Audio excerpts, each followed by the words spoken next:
Meu pai sempre deixou claro que eu era filha difícil, enquanto minha irmã era o orgulho da casa. Eu aprendi a viver com isso, até o dia em que ele ultrapassou todos os limites.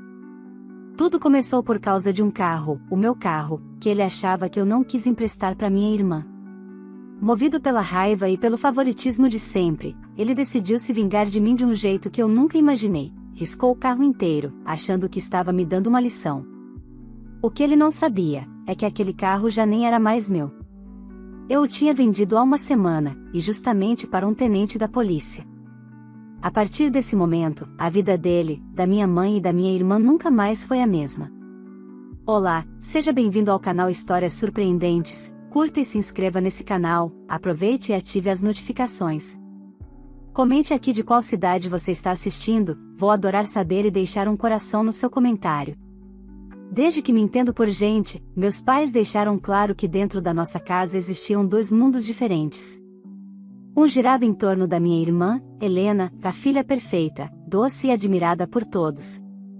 O outro era o meu, feito de cobranças, comparações e silêncios forçados. Desde pequena, aprendi que o amor deles vinha com condições. Se eu tirasse boas notas, ainda assim ouviria, Helena fez melhor. Se eu ajudasse nas tarefas, eles destacavam como ela tinha mais capricho. Cresci aprendendo a me contentar com migalhas de afeto, porque o banquete inteiro sempre foi servido para ela. Quando me tornei adulta, achei que as coisas mudariam. Mas a preferência deles por Helena se tornou ainda mais evidente. Quando ela quis abrir um ateliê de costura, meus pais venderam parte da aposentadoria para ajudá-la.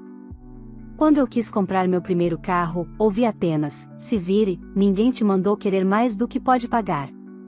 Engoli seco e me virei mesmo. Trabalhei em 2 empregos, economizei cada centavo e comprei um carro usado, mas em ótimo estado. Para mim, aquele carro representava liberdade, esforço e vitória. Só que, para eles, minha conquista foi uma afronta. Eu via nos olhares e nos sorrisos falsos durante o jantar, nas piadinhas disfarçadas de brincadeira. Parecia que o fato de eu estar bem os incomodava. Helena, então, começou a me tratar com desdém, dizendo que eu estava me achando por causa de um simples carro. Fingi não ligar, mas cada comentário me feria mais do que eu gostaria de admitir. Um dia, ela apareceu em casa pedindo para eu emprestar o carro. Disse que o dela estava na oficina e que precisava resolver coisas urgentes. Eu respirei fundo e recusei com calma. Disse que precisava dele para trabalhar e que não poderia ficar a pé. Foi o suficiente para transformar o clima em uma tempestade. Meu pai se exaltou de imediato: "Sua irmã sempre dividiu tudo com você." Gritou, como se eu fosse a vilã da história. Minha mãe reforçou, dizendo que eu estava me tornando fria, egoísta e ingrata. Naquele dia, percebi com clareza: não importava o que eu fizesse, jamais seria boa o bastante. Nos dias seguintes, Helena me bloqueou nas redes sociais e espalhou para todos que eu tinha mudado, que o dinheiro subiu a cabeça. Fiquei em silêncio. Aprendi que, às vezes, o melhor modo de se defender é deixar o tempo mostrar a verdade.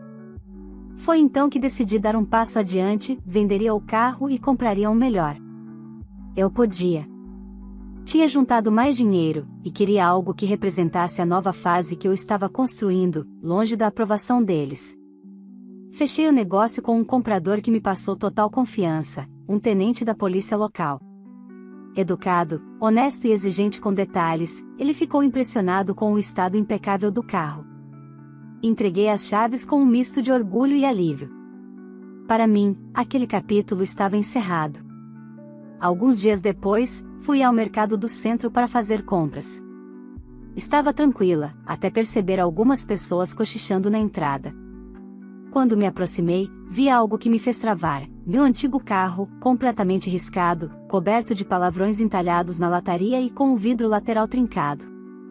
Alguém havia descontado todo o ódio que sentia por mim naquele veículo. Por um instante, o coração disparou. Depois, a lembrança me fez sorrir: o carro não era mais meu. E então o celular vibrou. Uma notificação. Era uma mensagem do meu pai. "Seu carro está do jeito que você merece, uma sucata agora." Eu o risquei todo. Fiquei olhando para a tela, sentindo uma mistura de choque e libertação. Por fim, digitei com calma: papai, eu vendi esse carro há uma semana para um tenente da polícia. Enviei e guardei o celular no bolso. Aquela mensagem simples, fria e direta, seria o ponto de virada da minha vida e o início do caos para eles. Depois que enviei a mensagem, fiquei em silêncio.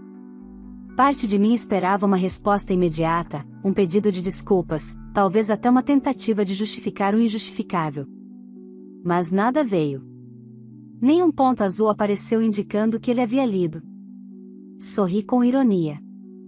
Pela primeira vez, o peso das ofensas não recaiu sobre mim, e sim sobre quem as proferiu. No fim daquela tarde, as mensagens começaram a pipocar em grupos da cidade. Carro riscado no estacionamento do Mercado Central, diziam os títulos. As fotos se espalharam rápido. As pessoas comentavam indignadas, e logo a informação de que o veículo pertencia a um tenente da polícia foi confirmada. A cidade pequena em que morávamos nunca perdoava escândalos, e aquele era grande. Horas depois, soube por um amigo em comum que meu pai estava transtornado. O tenente havia procurado a delegacia para registrar o boletim de ocorrência, e as câmeras de segurança do mercado capturaram tudo com nitidez. Lá estava ele, meu pai, riscando o carro com uma chave, olhando em volta para se certificar de que ninguém o via. A imagem era clara o suficiente para não deixar dúvidas. No começo, pensei que fosse brincadeira. Mas não era. O próprio tenente compartilhou o vídeo com um comentário que rapidamente viralizou: destruir o patrimônio alheio é crime. E mais grave ainda quando feito por puro ódio. No dia seguinte, a casa dos meus pais estava cercada de curiosos. Eu não fui até lá, mas uma vizinha me contou que o clima era de desespero. O tenente havia ido pessoalmente falar com eles, acompanhado de um policial. Meu pai, que sempre se gabou de ser respeitado na cidade, tentou se justificar dizendo que achava que o carro ainda era meu, que não quis causar problema. Mas o tenente foi firme e frio. Disse que o caso seria levado adiante, que não importava quem fosse o dono, o dano era crime e seria tratado como tal. Minha mãe entrou em pânico. Helena chorava, dizendo que tudo era culpa minha. Engraçado, que eu não estava presente, mas de algum modo ainda era o centro das tragédias deles. Como sempre. Naquela noite, recebi uma ligação do número do meu pai. Ignorei. Depois, uma sequência de mensagens apareceu: você armou pra mim. Devia ter me avisado que vendeu. Quer ver seu pai preso? Li tudo em silêncio, com uma calma que até me surpreendeu. Por anos, fui o alvo das humilhações deles. Agora, o destino apenas devolvia o que sempre foi deles por merecimento. Não precisei responder. Nos dias seguintes, as fofocas tomaram conta da cidade. Meu pai se tornou motivo de piada entre os vizinhos, os colegas da igreja, até os amigos de bar.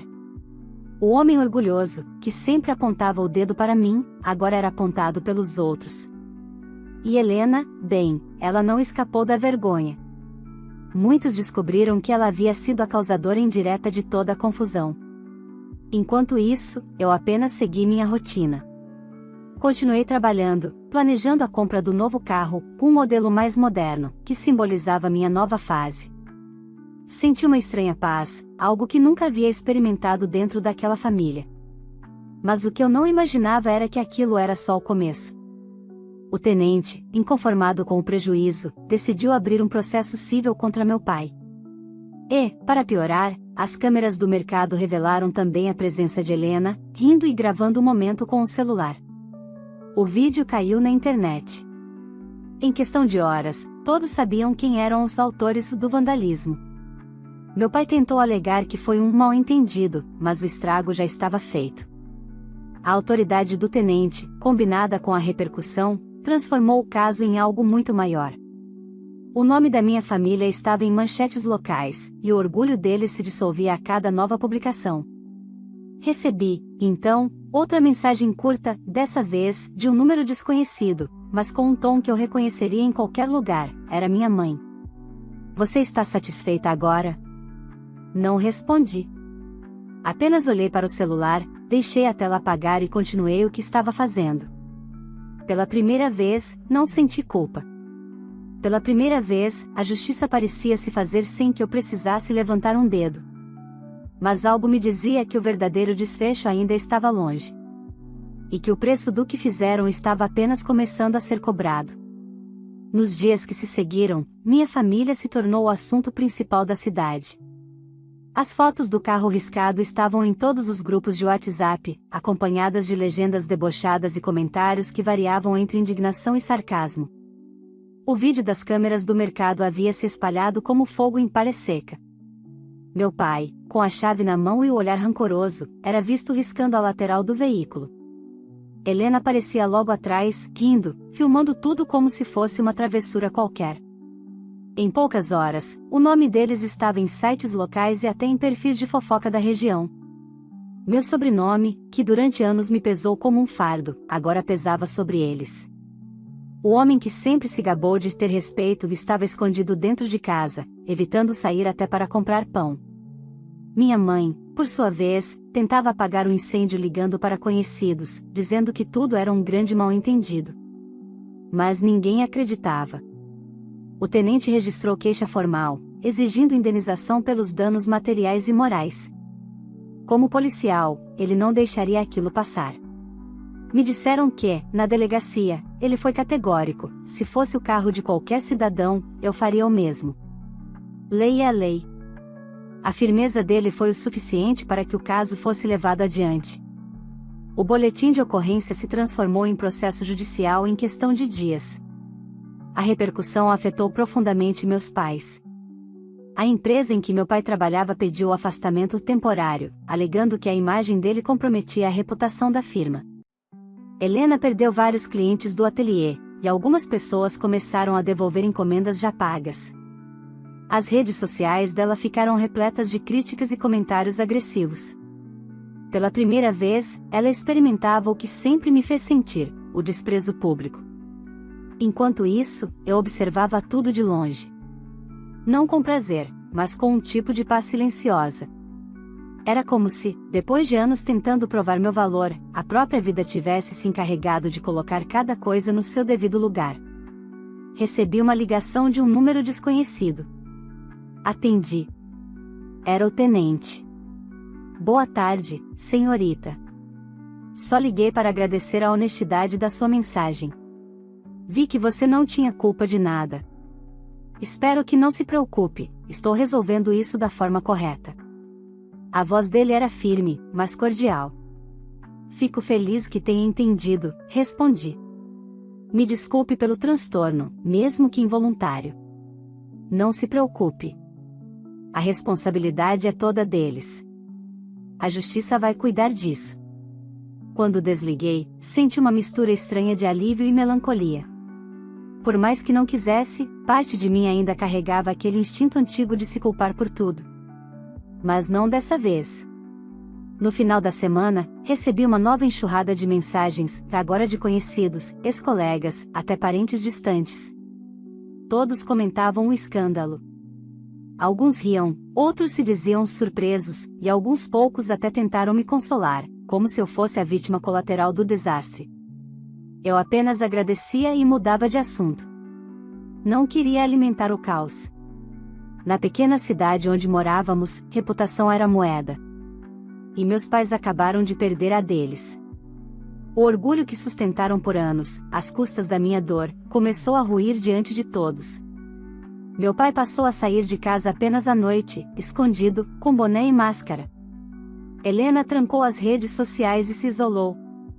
Minha mãe, que sempre dizia que a família vinha em primeiro lugar, agora tentava fingir que nada estava acontecendo. Mas o pior ainda estava por vir. Quando o advogado do tenente entrou com a ação, os valores estipulados para indenização eram altíssimos. Não apenas pelo dano material, mas também pela repercussão pública. A soma ultrapassava qualquer reserva financeira que meus pais tivessem. Foi então que recebi outra mensagem, dessa vez longa, cheia de acusações: você sempre quis nos ver humilhados. Agora está conseguindo. Tudo isso é culpa sua. Se tivesse emprestado o carro, nada disso teria acontecido. Li aquelas palavras com a mesma serenidade com que se observa uma tempestade pela janela, sabendo que, dessa vez, ela não me atingiria. Eu não respondi. Não porque faltassem palavras, mas porque finalmente compreendi que o silêncio era o meu escudo mais poderoso. Enquanto eles se afundavam em vergonha, eu me reerguia em paz. O tenente me mandou outra mensagem dias depois, dizendo que o processo estava correndo bem e que eu seria convocada apenas como testemunha. Foi a primeira vez, em muito tempo, que alguém tratou minha palavra com respeito. Eu não imaginava, porém, que o escândalo ultrapassaria os limites da cidade e chamaria a atenção da imprensa regional.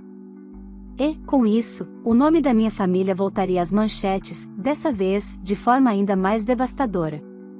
Quando a história chegou à imprensa regional, tudo mudou de proporção. O caso, que antes parecia apenas mais um escândalo de cidade pequena, ganhou espaço em jornais e programas de rádio.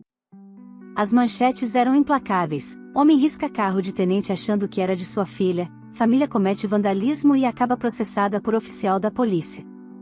As matérias vinham acompanhadas de prints das mensagens e do vídeo das câmeras de segurança.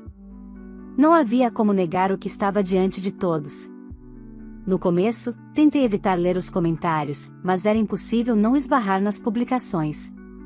As pessoas se divertiam com a ironia da situação: um pai que queria humilhar a própria filha e acabou se humilhando publicamente. O karma não falha, diziam. Outros apenas riam. Ver meu sobrenome estampado em todos os lugares era estranho, por tantos anos ele representou dor, vergonha, rejeição. Agora, pela primeira vez, não me pesava. Era como se finalmente eu tivesse me libertado da imagem da filha ingrata que eles criaram. Helena desapareceu das redes sociais. O ateliê dela, que já vinha perdendo clientes, fechou as portas. A fachada ficou coberta de cartazes colados por vizinhos revoltados, com frases como: quem ri de crime, paga por ele. Meu pai, envergonhado, parou de ir à igreja e começou a receber intimações do fórum. Minha mãe, que sempre se orgulhava de aparentar controle, andava com o rosto abatido, os cabelos desgrenhados e o olhar perdido. Uma tarde, enquanto saía do trabalho, encontrei o tenente no estacionamento. Ele sorriu, cumprimentou-me com respeito e perguntou se eu estava bem. Se precisar de algo, conte comigo. Sei que essa situação foi dolorosa para você também. Aquele gesto simples me tocou profundamente. Ninguém, nem mesmo dentro da minha própria família, havia demonstrado tanta empatia. Obrigada, tenente. Às vezes, a vida só precisa mostrar quem realmente somos. Ele concordou e seguiu o caminho. No dia seguinte, a notícia sobre o processo foi atualizada. O juiz havia determinado o bloqueio de parte dos bens dos meus pais para cobrir a indenização inicial. Era uma quantia alta, e o advogado do tenente ainda pretendia recorrer pedindo valores maiores. Quando li aquilo, senti um nó no peito, não de culpa, mas de uma estranha sensação de justiça tardia. No mesmo dia, minha mãe me ligou. Atendi por impulso. Você precisa ajudar seu pai, ele vai perder tudo, ela gritou do outro lado. Ajudar? Mãe, ele destruiu um carro achando que era meu. Você entende o absurdo disso? Ele estava com raiva, agiu no calor do momento. Você provocou isso. Ri sem humor, viu? Só por não emprestar algo que é meu? Por existir sem pedir permissão? Ela ficou em silêncio por alguns segundos antes de desligar. Não houve despedida. Depois dessa ligação, compreendi de uma vez por todas que aquele vínculo havia se rompido. Eu não era mais parte daquilo, e, pela primeira vez, isso não me doía. Era libertador. Enquanto eles se afundavam em vergonha e dívidas, eu continuava firme. Comprei o carro novo que tanto queria, um modelo que sempre admirei, moderno, potente com a cor que eles sempre disseram que não combinava comigo. Cada vez que eu ligava o motor, sentia que estava deixando para trás todos os anos de humilhação. Mas, quanto mais eu me fortalecia, mais minha família parecia desmoronar. Meu pai passou a ser chamado de "o risca-carro" pela vizinhança.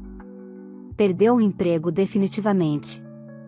Helena, desesperada, tentou vender o que restava do ateliê, mas ninguém quis comprar.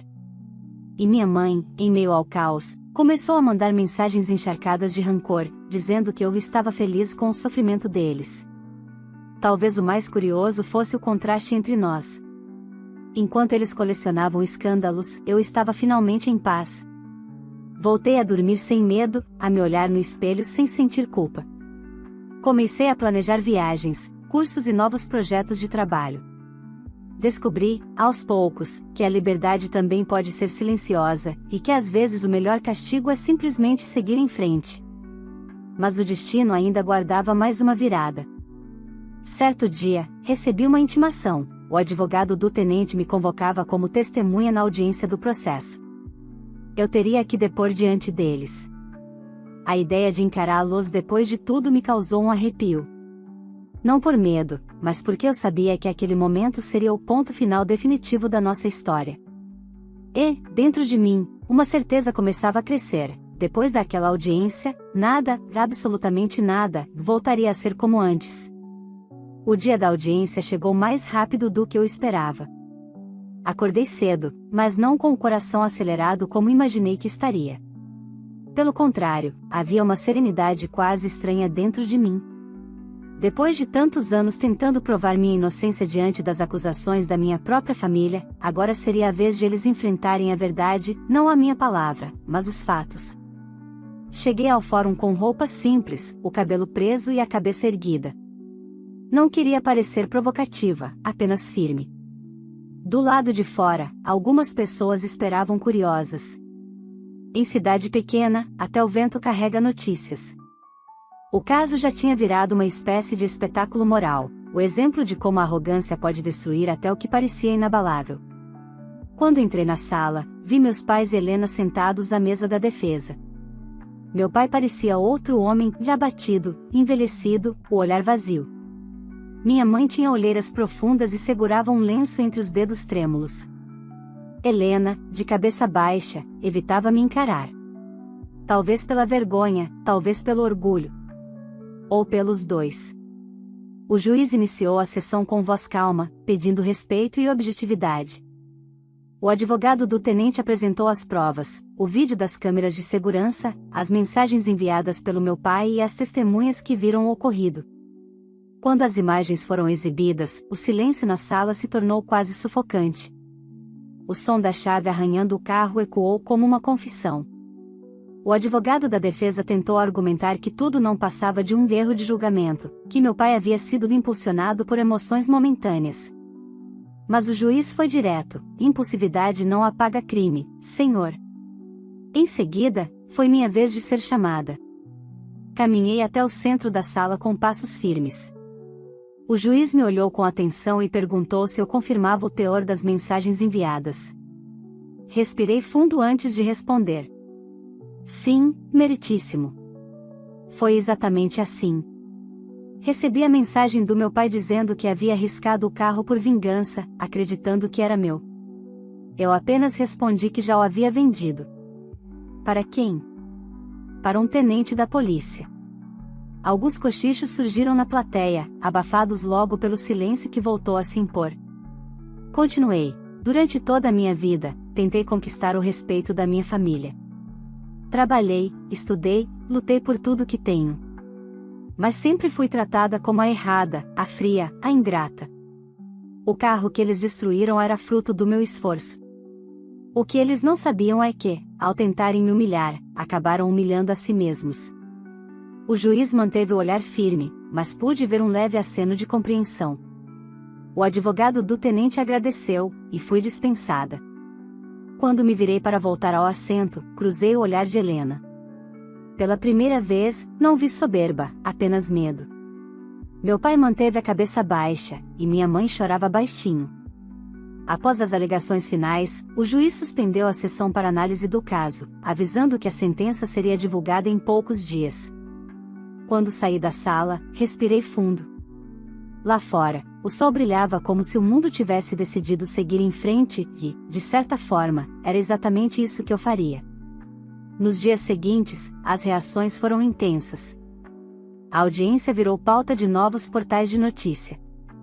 Comentários surgiam aos montes: uns me chamavam de corajosa, outros diziam que eu deveria ter perdoado. Mas quem nunca viveu o que vivi não poderia entender o quanto custava perdoar quem nunca demonstrou arrependimento. Enquanto isso, a situação financeira dos meus pais piorava. As contas se acumulavam, o processo exigia custas altíssimas e os advogados já falavam em penhora. Helena tentava contato, mandando mensagens curtas e desesperadas. Você não vai mesmo nos ajudar? Eles vão perder a casa.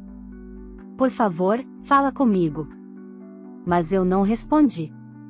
Não por rancor, mas por dignidade. Eles haviam me negado empatia por anos, e agora, quando o mundo lhes virava as costas, queriam o conforto de quem sempre desprezaram. Numa tarde chuvosa, enquanto voltava do trabalho, estacionei meu carro novo, um modelo esportivo azul escuro, o mesmo que eu sonhava ter anos atrás, e fiquei olhando o meu reflexo no retrovisor. Por muito tempo, temi ser igual a eles. Mas percebi que o verdadeiro triunfo não era vê-los perder, e sim saber que eu venci sem precisar machucar ninguém. Ainda assim, a história estava longe de acabar. Dias depois, recebi uma nova intimação. O juiz havia decidido antecipar a leitura da sentença. E, de forma simbólica ou irônica, ela ocorreria exatamente no mesmo dia em que meu pai completaria 60 anos. O destino parecia ter um senso de justiça próprio, e eu sabia que o desfecho seria inevitável. O dia da sentença amanheceu frio, cinzento, e com um vento cortante que parecia carregar o peso de tudo que ainda estava por vir. Curiosamente, era o mesmo dia em que meu pai completava 60 anos. Durante toda a minha infância, as comemorações dele eram sagradas, festas cheias de convidados, discursos sobre honra e respeito, e aquele tom de superioridade que me fazia querer desaparecer. Naquele ano, o presente seria outro, a própria consequência dos atos dele. Cheguei ao fórum antes do horário. O silêncio do corredor contrastava com o burburinho do lado de fora, onde repórteres aguardavam o desfecho do caso. Algumas pessoas me cumprimentaram com discrição. Eu apenas acenei. Não havia orgulho no que estava prestes a acontecer, apenas a certeza de que, enfim, a verdade seria dita. Quando o juiz entrou na sala, todos se levantaram. O ar parecia denso. Meus pais estavam pálidos, Helena, abatida, com o olhar perdido em algum ponto do chão. Nenhum deles ousou me encarar. O juiz começou a leitura, detalhando o processo, as provas e a conclusão final. Cada palavra soava como um martelo batendo nas paredes daquela história que, por anos, me sufocou. Considerando as provas apresentadas, as confissões parciais e a repercussão do fato, condeno o réu ao pagamento integral dos danos materiais e morais, além das custas judiciais. Determino, ainda, o bloqueio dos bens em nome do casal e a prestação de serviços comunitários pelo período de 12 meses. O silêncio que se seguiu foi absoluto. O som de uma respiração trêmula ecoou do lado deles. Helena começou a chorar. Minha mãe levou as mãos ao rosto. Meu pai ficou imóvel, olhando fixamente para o nada. Era como se, pela primeira vez, tivesse entendido o peso de tudo o que fez, não apenas ao tenente, mas a mim. O juiz encerrou a sessão e todos se levantaram. Eu permaneci sentada por alguns segundos, observando. Não havia ódio, nem prazer. Havia apenas um vazio calmo, como se uma parte antiga de mim finalmente tivesse sido libertada. Ao sair do fórum, o sol começava a romper as nuvens, e o vento, antes frio, se tornava leve. No estacionamento, vi o carro novo brilhando sob a luz. Encostei na porta, respirei fundo e deixei que as lágrimas viessem, não de tristeza, mas de alívio. Nos dias seguintes, a notícia se espalhou.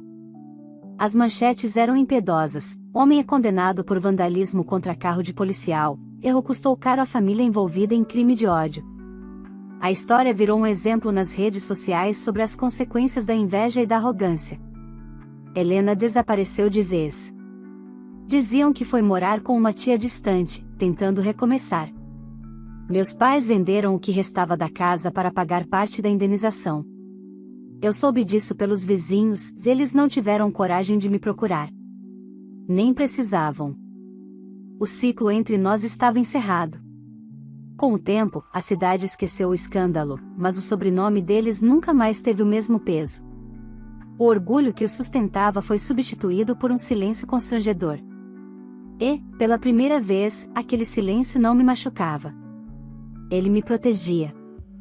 Hoje, dirijo pelas mesmas ruas onde um dia fui humilhada, mas agora o cenário é outro. As pessoas me cumprimentam com respeito, e eu sigo meu caminho sem precisar provar nada para ninguém. Abri meu próprio negócio, conquistei estabilidade, e aprendi que o sucesso verdadeiro não é gritado, ele é vivido em paz. De vez em quando, penso no dia em que recebi aquela mensagem: seu carro está do jeito que você merece, uma sucata agora. Eu o risquei todo. Lembro-me do riso que escapou dos meus lábios quando respondi: papai, eu vendi esse carro há uma semana para um tenente da polícia. Aquela frase simples foi o ponto de virada de toda a minha vida. Ela representou o instante em que deixei de tentar ser aceita por quem nunca me viu de verdade. Hoje, quando olho para trás, percebo que a justiça que eu esperei por tantos anos não veio dos tribunais, mas do equilíbrio da própria vida. Cada palavra que me feriu se tornou um degrau para a mulher que me tornei. Não precisei me vingar. Não precisei destruir ninguém. Apenas deixei que o tempo fizesse o que sempre faz, mostrar que a verdade, cedo ou tarde, encontra seu caminho. E foi assim que aprendi que algumas perdas são, na verdade, livramentos disfarçados. E você, no lugar dela, teria feito o mesmo? Depois de tudo que essa filha viveu, anos de rejeição, humilhações e desprezo, quando finalmente a vida se encarregou de mostrar a verdade, ela apenas ficou em silêncio. Não buscou vingança, não precisou gritar. A justiça simplesmente aconteceu. Se essa história te emocionou, te fez refletir ou até lembrar de algo parecido, deixa o seu like aqui embaixo, isso ajuda muito o canal a continuar trazendo histórias fortes como essa. Aproveita e se inscreve no canal para não perder os próximos episódios, cada semana tem uma nova história que vai te prender do início ao fim. E eu quero saber, você faria o mesmo que essa filha fez? Contaria a verdade e deixaria o destino agir, ou enfrentaria tudo de outra forma? Escreve aqui nos comentários a sua opinião e me diz também de qual cidade você está assistindo, vou passar lendo os comentários e deixar um coração em cada um deles. Até a próxima história, e lembre-se, às vezes, o silêncio é a resposta mais poderosa que existe.